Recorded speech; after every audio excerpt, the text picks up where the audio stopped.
என் பேரை காப்பாத்து. மீனா, என்னது இது? எந்திரி. என்ன என்ன இது? உன்ன இத்தனை வருஷமா காக்க வச்சிட்டேன். அது ஒரு பெரிய தப்புன்னு நான் இன்னைக்கு உணர்ந்துட்டேன். அதுக்காக உன்கிட்ட நான் மன்னிப்பும் கேட்டுக்கிறேன். என்ன நீங்க பெரிய வார்த்தையெல்லாம் சொல்றீங்க? அத்த, இப்ப கூட நீங்க இந்த பொறுப்பை வச்சுக்கிறதா இருந்தா கூட வச்சுக்கோங்க. எனக்கு இந்த பொறுப்பெல்லாம் தாண்டி உங்க நம்பிக்கை தான் அத்த பெருசு. என் நம்பிக்கையை ஜெயிச்சதுக்கு அப்புறம் பொறுப்பை நான் வச்சுக்கிட்டு என்ன பண்ண போறேன்? தைரியமா இருக்கணும், சரியா? அழக்கூடாது.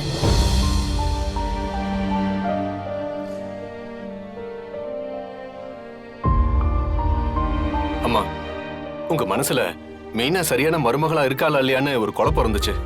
அவகிட்ட நீங்க நிறைய குறைகளை பார்த்திருப்பீங்க. இப்ப அதெல்லாம் சரியாயிடுச்சுல்லம்மா. உங்களுக்கு சரியான மருமக அவதாங்கிறத ப்ரூவ் பண்ணிட்டால. பிரகாஷ், மீனா எப்பவுமே சரியான மருமகளா தான் இருந்திருக்கா. நான் தான் அவளை கவனிக்காம இருந்துட்டேன். வச்ச ஒவ்வொரு போட்டியிலையும் மீனா என்ன பெருமைப்படுத்திட்டா.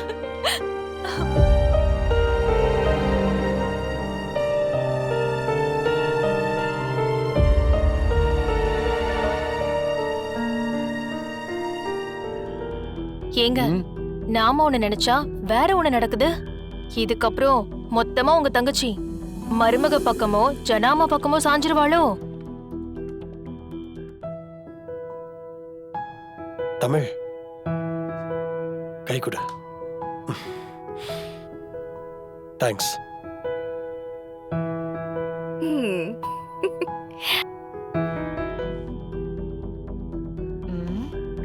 என்ன எழுதுறது, எப்படி கணக்கு பாக்குறது?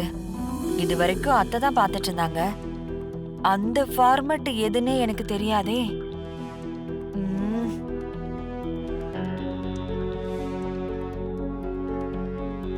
என்ன மீனா, கணக்கு எழுத ஆரம்பிச்சிட்ட போல இருக்கு. இல்ல நீ, இனிமேதான். இதெல்லாம் ஒரு விஷயமா மீனா? இதுக்கெல்லாம் புலம்பிக்கிட்டு இருக்காத. நான் பார்க்காத கணக்கா? நான் கூட இருந்து ஹெல்ப் பண்றேன். நீ பணத்தை மட்டும் என்கிட்ட கொடு, மத்ததெல்லாம் நான் பாத்துக்கிறேன். மீனா, வீட்டு செலவுக்கு எப்பயுமே அத்தை ஒரு எம்டி செக் கொடுப்பாங்க. அதுல அண்ணனுக்கு நீ வந்து 1 இல்ல 2 செக் கொடுத்துருமா. நிறைய செலவு இருக்குமா. என்னன்னா செலவு? என்ன மீனா, சாவி குத்து கைக்கு வந்தோன்னு உங்க அண்ணனையே கேள்வி கேக்குற? உங்க அண்ணன் அந்த செக் எடுத்துட்டு போய் சொத்தையா எழுதி வாங்க போறாரு. அமுதா, என் தங்கச்சிக்கு பொறுப்பு வந்துருச்சுல்ல. என் தங்கச்சி இந்த அண்ணனை பார்த்து கேள்வி கேட்கறதா முறை. மீனா, அது ஒண்ணு இல்லம்மா. நம்ம வர்ஷினிக்கு கல்யாணம் வருது இல்ல. தாய் மாமனா வெறுங்கையோட நான் கல்யாணத்துக்கு வர முடியுமா? அதுக்கு எது செய்யறதா இருந்தாலும் இந்த குடும்பத்துல இருந்து கொடுக்கிற பணத்தை வச்சுதாம்மா நான் செய்ய முடியும். இந்த பாரு மீனா, இந்த நிமிஷம் வரைக்கும் இந்த அண்ணனோட நிலைமை அப்படிதான்.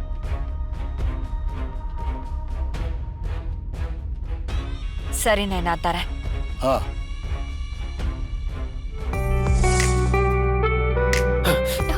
ஏய் தமிழ், எந்திரி. சிபி, முடி மாட்டிக்கிச்சு. முடியல, அது மாட்டல. நீ ஏன் மாட்ட வச்சிருப்ப? நீ எந்திரி முதல்ல. எந்திரி, எந்திரி. அட, என்ன இப்ப? பொண்டாட்டி தானே மேல விழுந்த, இப்படி பதறீங்க? தமிழ், நாம புருஷன் முன்னாடி நடிச்சுட்டு தான் இருக்கிறோம். உண்மையான புருஷன் முன்னாடி கிடையாது. அத முதல்ல நீ புரிஞ்சுக்கோ. நான் திரும்ப திரும்ப சொல்லிக்கிட்டே இருக்கேன், நீ அதை ஃபாலோ பண்ணவே மாட்ற. இதை பாரு தமிழ், வீணா உன் மனசுல ஆசையை வளர்த்துக்காத. அவ்வளவுதான் சொல்லிட்டேன். இது செட் ஆகாது.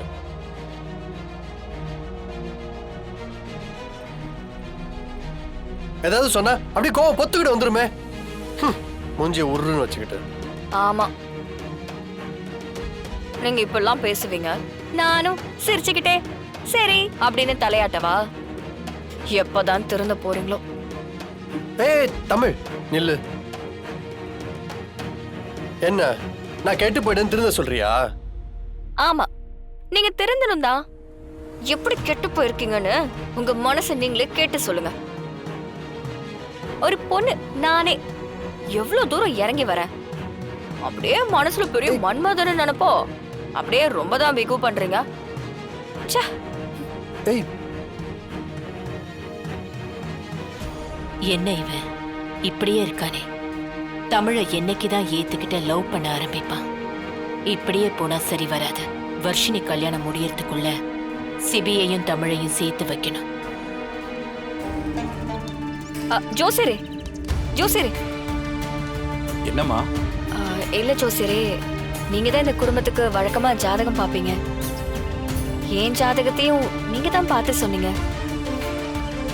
ஆனா இத மட்டும் எதுவுமே சொல்லாம ஒரே வார்த்தையோட முடிச்சிட்டீங்க. ஏன்? என்னம்மா சொல்லணும்? இல்ல ஜோசியரே, அவங்க 2 பேரோட எதிர்காலம் எப்படி இருக்கும், 2 ஜாதகத்துக்கும் பொருத்தம் இருக்கா இல்லையா? ஒரு விஷயத்தை புரிஞ்சுக்கங்கம்மா. 2 மனசும் ஒத்து போய் குடும்பமா சேர்ந்து முடிவெடுத்ததுக்கு அப்புறமா அதை மாத்தி பேசினா அது அந்த 2 குடும்பத்துக்கும் மனஸ்தாபத்தை உருவாக்கும். அப்புறம் விருப்பப்பட்டவங்களோட மனசும் ஏமாந்து போயிடும். ஒருத்தரை நினைச்சிட்டு இன்னொருத்தர் கூட வாழ முடியுமா? நீங்க என்ன சொல்றீங்கன்னு எனக்கு ஒண்ணுமே புரியல. கல்யாணத்தை நல்லபடியா முடிங்கம்மா. கடவுள் இருக்காரு, பார்த்துப்பாரு.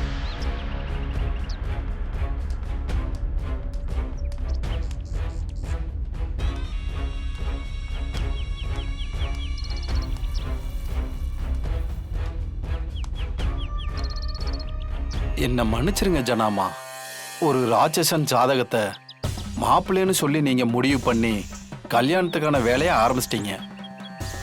ஒருவேளை கல்யாணம் பேசுறதுக்கு முன்னாடியே நீ ஜாதகத்தை பார்த்திருந்தா என்னால உண்மையை சொல்லியிருக்க முடியும். இப்ப நான் உண்மையை சொன்னா அது உங்க குடும்பத்துல பல பிரச்சனையை உருவாக்கும். விருப்பப்பட்ட அந்த பொண்ணோட மனசும் உடைஞ்சு போகும். அதை நான் செய்ய தயாரா இல்லை. இந்த ஊர்ல உங்களால பலன் அடைஞ்சவங்க எத்தனையோ பேரு. நீங்க நல்லது பண்ணிருக்கீங்க. அந்த புண்ணியத்துக்காகவது கடவுள் உங்களுக்கு ஒரு நல்ல வழியை காட்டட்டும்.